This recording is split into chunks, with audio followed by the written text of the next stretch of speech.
নমস্কাৰ বন্ধু বান্ধৱীসকল জ্ঞানৰ অন্বেষণ ইউটিউব চেনেলটোলৈ আপোনালোকক সকলোকে স্বাগতম জনাইছোঁ।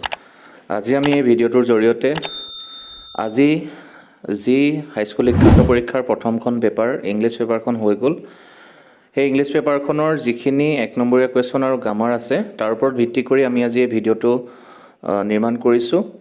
আশা কৰিছোঁ ভিডিঅ'টো চাই আপোনালোকে ভাল পাব। যদি ভিডিঅ'টো ভাল লাগে লাইক কৰিব, কমেণ্ট কৰিব আৰু বন্ধুসকলৰ লগত শ্বেয়াৰ কৰি আৰু যিসকলে নতুনকৈ চেনেলটো চাইছে প্লিজ চেনেলটো ছাবস্ক্ৰাইব কৰি কাষতে থকা বেল আইকনটো টিপি দিব, যাতে আমি ভিডিঅ'টো দিলে প্ৰথমতে আপোনালোকে চাব পাৰে। এতিয়া আমি ভিডিঅ'টোৰ ভিতৰলৈ আগবাঢ়িছোঁ। প্ৰথমতেই যিহেতু মই আগৰ ভিডিঅ'ত তোমালোকক আৰু এটা কথা কৈছিলোঁ যে এইবাৰ বোৰ্ড অফ ছেকেণ্ডেৰী এডুকেশ্যন সেৱাই তেওঁলোকৰ কুৱেশ্যন পেটাৰ্ণখিনি অকণমান সলনি কৰিছে। আগতে MCQ কুৱেশ্যন বা 1 নম্বৰীয়া কুৱেশ্যন 10টা আহিছিল, এইবাৰ টোটেল 45টা কুৱেশ্যন দিছে। তাৰে 20টা MCQ আৰু 20টা শ্বৰ্ট এনচাৰ টাইপ কুৱেশ্যন। গতিকে এই 45 নম্বৰ কুৱেশ্যনৰ প্ৰথম কুৱেশ্যনটো ছেকশ্যন এৰ হিচাপে দিছিলে। 1 নম্বৰ কুৱেশ্যনটো দিছে যে a plague of locust would have left more than this. What does the underline word mean? লকাষ্টৰ মিনিংটো কি সুধিছিলে? তো লকাষ্ট মানে ইয়াৰ মিনিং কোনটো হ'ব? এনচাৰ ডিটো হ'ব a swarm of insect. 1 number এনচাৰটো হ'ব ডি। 2 নম্বৰ কুৱেশ্যনটো হৈছে the postmaster a fat amiable fellow also' broke out লাফিং। তো এমিয়েবলৰ ইয়াত তোমালোকক মিনিংটো সুধিছিলে। এমিয়েবলৰ মিনিংটো হৈছে এনচাৰ বি ফ্ৰেণ্ডলি। ঠিক তেনেদৰে চি এনচাৰটোৰ শুদ্ধ উত্তৰটো হ'ব চি, অৰ্থাৎ ৰেচ যিটো চিত অপশ্যন আছে ইয়াৰ শুদ্ধ এনচাৰটো হ'ব চি। 4 নম্বৰ এটা কুৱেশ্যন সুধিছিলে in life every man has twin obligation. What is the another word of obligation? অব্লিগেশ্যনৰ আনাডাৰ ৱৰ্ডটো কি হ'ব? Option a duty. 5 নম্বৰ কুৱেশ্যনটো হৈছিলে between Mysore and coastal town dash site of piece of heaven. ইয়াৰে answer কোনটো শুদ্ধ হ'ব? Answer B Mangalore. তো এনচাৰ বিটো ইয়াৰে শুদ্ধ উত্তৰ। 6 নম্বৰ কুৱেশ্যন যিটো তোমালোক প্ৰথম চেপ্টাৰ আছিলে এ লেটাৰ টু গড, তাৰে লেংকৰ ওপৰত এটা কুৱেশ্যন আহিছে। লেংকো হোপড ফৰ হেল্প ফ্ৰম, কাৰ পৰা হেল্প বিচাৰিছিলে? সদায় লেংকো ভগৱানৰ ওপৰত বিশ্বাস আছিলে, গতিকে ইয়াৰ শুদ্ধ অপশ্যনটো হ'ব 6টো, অৰ্থাৎ অপশ্যন নম্বৰ চি। 7 নম্বৰ কুৱেশ্যনটো the largest concentrations of tea plantation in the world, মানে চাহ খেতি সকলোতকৈ বেছি কনচেনট্ৰেট কোনখন ৰাজ্যত কৰা হয় পৃথিৱীৰ ভিতৰত? ইয়াৰ শুদ্ধ অপশ্যনটো হৈছে আছাম, অৰ্থাৎ option C. T was first drunk in, T প্ৰথমতে ক'ত খোৱা হৈছিলে? প্ৰথম চাইনাত, অপশ্যন অৰ্থাৎ এইটো শুদ্ধ উত্তৰ। ঠিক তেনেদৰে 9 নম্বৰ কুৱেশ্যনটো সুধিছিলে। 9 নম্বৰ কুৱেশ্যনটো despite having a strong desire what did Valli resist in fair to save for the bus fair.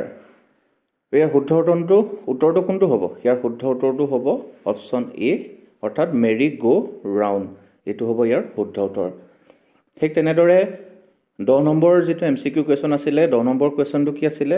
For Valli the most fascinating thing to ৱাটচ। কোনটো ফেচিনেটিং থিং আছিলে ভেলিয়ে দেখা? The buses travel between her village, যিটো option number C আছিলে, সেইটো শুদ্ধ উত্তৰ। গতিকে প্ৰথম 10টা মই আশা কৰিছোঁ তোমালোকে যিখিনি দিছা তোমালোকৰ পেপাৰ লগত মিলাই চাবা শুদ্ধ হৈছে নে নাই। আমাৰ ফালৰ পৰা চেষ্টা কৰিছোঁ যাতে তোমালোকে কেলকুলেশ্যন কৰিব পাৰা কিমান নম্বৰনো সংগ্ৰহ কৰিছা। এতিয়া 2 নম্বৰ কুৱেশ্যনটো ঠিক তেনেদৰে 2 নম্বৰ 1 যিটো তোমালোকৰ কুৱেশ্যন দিছে তাৰ শুদ্ধ উত্তৰটো এনচাৰ কি হ'ব? এনচাৰ অপশ্যন বিটো হ'ব। 2 নম্বৰটো হ'ব অপশ্যন নম্বৰ চি। 3 নম্বৰটো কি? ৰিজিড মিনছ সুধিছে। ৰিজিড মিনছ ইয়াৰ শুদ্ধ উত্তৰটো হ'ব হাৰ্ড, মানে অপশ্যন নম্বৰ চি।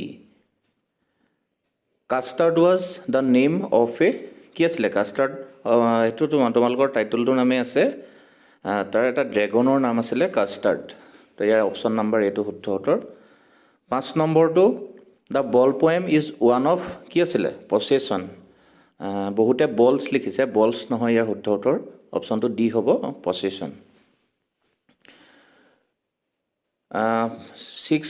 6 নম্বৰটো আছে ইয়াতে কি গ্ৰিফিন ৱাজ এ কি আছিলে গ্ৰিফিন এজন চাইণ্টিষ্ট আছিলে অপশ্যন বিটো শুদ্ধ উত্তৰ the hack driver was sent to town dash miles away from the country স্পীকাৰে কোন হেক ড্ৰাইভাৰৰ কথা কিমান দূৰত আছিলে বুলি কৈছিলে 40 মাইলছ তো ইয়াৰ অপশ্যন আছিলে শুদ্ধ উত্তৰ হ'ব এনচাৰ C2 ঠিক তেনেদৰে 8 নম্বৰটো midnight visitor Max was like a Max কেনেকুৱা আছিলে এটা ফক্সৰ নিচিনা আছিলে তো মেক্স ইয়াৰ শুদ্ধ উত্তৰটো হ'ব answer D Mandela's country is rich in মেণ্ডেলাৰ কাণ্ট্ৰি কিহৰ কাৰণে বিখ্যাত আছিলে তোমালোকে জানা জেমছ আৰু মিনাৰেলছৰ কাৰণে তো এনচাৰ ইয়াৰ শুদ্ধ উত্তৰটো হ'ব চি 10 নম্বৰ আছে দ্য মেইন ক্ৰপ অফ কৰ্গৰ মেইন ক্ৰপ কি আছিলে কফি সেইটো সকলোৱে জানা ইয়াৰ শুদ্ধ উত্তৰ হ'ব এনচাৰ বি2 প্ৰথম 20টা কুৱেশ্যন তোমালোকৰ MCQ আছিলে তাৰপিছত ইয়াত 10টা কুৱেশ্যন দিছিলে 3 নম্বৰত right very short answer to the following question এই ভাবিছোঁ এই কুৱেশ্যনকেইটা খুব ইজি হয় তোমালোকে কৰিব পাৰিছা সেইকাৰণে এইকেইটা কুৱেশ্যন মই ইয়াতে ডিছকাছ কৰা নাই আমি পাছলৈ যাওঁ পাছৰ ক্ষেত্ৰত পাছলৈ গৈ যিখিনি প্ৰিপজিশ্যন আছিলে পাৰ্ট 8 প্ৰিপজিশ্যনখিনি আমি আলোচনা কৰোঁ 1 নম্বৰ আছিলে put the cup dash the dish মানে কাপটো ডিছখনৰ কি হ'ব ওপৰত থোৱা হ'ব গতিকে অন হ'ব অপশ্যন হ'ব C2 the cows are dash the field ইয়াৰ শুদ্ধ উত্তৰটো কি হ'ব cows are in the field হ'ব option number A Leela lives dash her parents Leela কাৰ লগত থাকে মাক দেউতাকৰ সৈতে থাকে তো সৈতে বুলি কোৱাৰ লগে লগে কি হ'ব উইথ হ'ব এনচাৰ হ'ব B is fond dash reading novels he fond কি হ'ব ফোন অফ হ'ব ইয়াৰ অপশ্যনটো চিটো শুদ্ধ উত্তৰ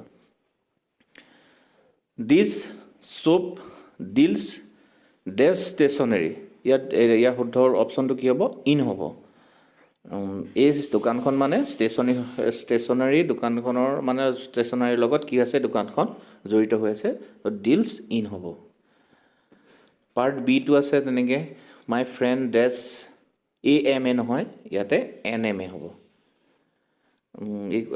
গতিকে তাৰ পিছৰটো আছে পিছৰ অপশ্যনটো হ'ব option B the book you have mention is out of print দা হ'ব সেই কিতাপখন ডাইৰেক্টলি দেখুৱাই দিয়া হৈছে সেইকাৰণে দা হৈছে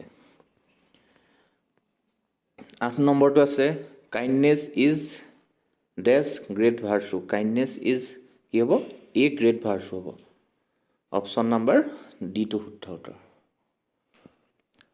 ডেছ Taj Mahal is the one of the wonders of the world Taj Mahal কি হ'ব দা হ'ব এনচাৰ 9 নম্বৰ এইটো শুদ্ধ হ'ব 10 নম্বৰটো কি হ'ব is there dash sugar in the pot এইটো কি হ'ব এইটো এনি হ'ব এনি কেলে হ'ল আমাৰ মনত কি হ'ব আমাৰ লিটুলো হ'ব লাগিলে লিটুলো হ'ব পাৰিলেহেঁতেন কাৰণ কাউণ্টেবল নাউন আৰু আনকাউণ্টেবল নাউনৰ ক্ষেত্ৰত ফিউ আৰু লিটুলৰ ক্ষেত্ৰত ডিফাৰেঞ্চটো জানা কিন্তু কথাটো হৈছে কি ইয়াত কুৱেশ্যন মাৰ্ক সোধাৰ কাৰণে ইয়াত কি হ'ব এনি আমি লিখিব লাগিব যিখিনিয়ে ভালদৰে গ্ৰামাৰৰ ৰুলছবিলাক পঢ়িছা এইটো কথা নিশ্চয় গম পাবা তো 10 নম্বৰ অপশ্যনটো হ'ব চি এনি এতিয়া আহিলে 5 নম্বৰ কুৱেশ্যনটোলৈ যাওঁ answer the following questions as directed যিদৰে দিয়া আছে তেনেদৰে এনচাৰবিলাক কৰা change into the passive কি কৰিব লাগে পেচিভলৈ সলাব লাগে কি দিছে হোম ডিড ইউ কল এইটো আমি যদি পেচিভলৈ নিওঁ কি হ'ব who was call by U 2 নম্বৰটো দিছে the glass was not broken by the boy এইটো এক্টিভ কৰিব লাগে এক্টিভ কৰিলে কি হ'ব the boy did not broke the glass অবজেক্টটো ছাবজেক্ট হ'ব ছাবজেক্টটো অবজেক্ট হ'ব তোমালোকে এইবিলাক কথা জানা তাৰপিছত আছিলে কি Shillong is colder than Shimla এইটো কি কৰিব লাগে এইটো তোমালোকৰ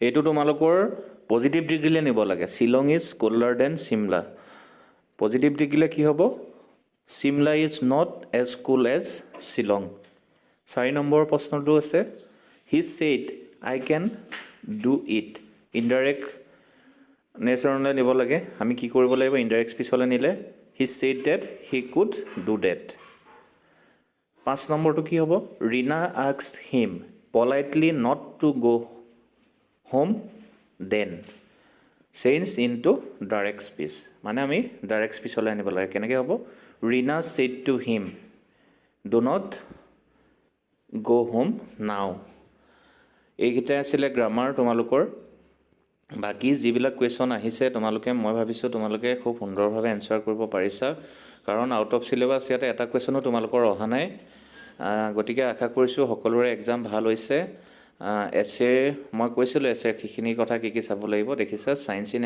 ডেইলি লাইফ আহিছে কমন পৰিছে গতিকে এইখিনিয়ে যিখিনি বস্তু তোমালোকক অলৰেডি ক্লাছত পঢ়োৱা হৈছিল গোটেইখিনি বস্তু ইয়াতে আমি দেখিবলৈ পাইছোঁ তাৰপিছত 3টা ট্ৰেন্সলেশ্যন আহিছে এইকেইটাও ইমান ইজি দিছে তোমালোকে আশা কৰিছোঁ পাৰিছা কৰিব ভিডিঅ'টো চাই কেনেকুৱা লাগিলে জনাবা যদি ভাল লাগিলে লাইক কৰিবা কিবা জানিব লগা থাকিলে কিবা কৰিব লগা থাকিলে কমেণ্ট কৰিবা আৰু তোমালোকৰ বন্ধুবৰ্গৰ লগত শ্বেয়াৰ কৰি দিবা আৰু আকৌ কৈছোঁ যিসকলে নতুনকৈ ভিডিঅ' চাই আছে তেওঁলোকে চেনেলটো ছাবস্ক্ৰাইব কৰি কাষতে থকা বেল আইকনটো টিপি দিব আজিলৈ ধন্যবাদ